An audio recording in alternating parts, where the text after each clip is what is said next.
Well, tonight we're getting a closer look at a mix of cutting-edge technology and healthcare that will soon be used to fight cancer more effectively, and it's happening here in the Bay Area.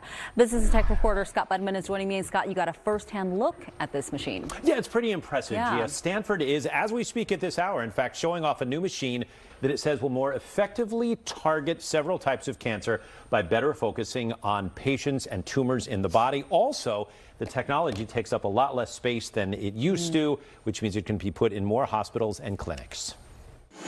You're looking at the future of cancer treatment, and it's coming soon. We're very excited to have this new technology, really a world's first, that we can bring right here to the Bay Area. Specifically to the Stanford Medicine Cancer Center, which will debut the world's first proton therapy system of its kind.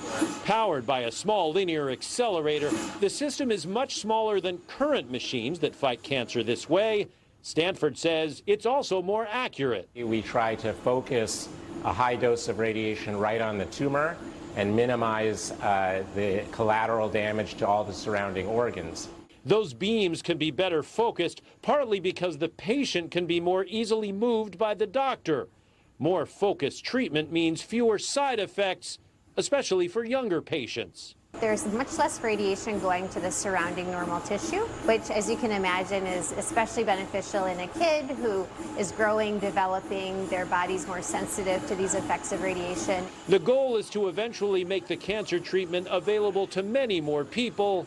If this can work here and elsewhere in the U.S., we're hopeful it can bring more access to the world. One cutting-edge machine at a time.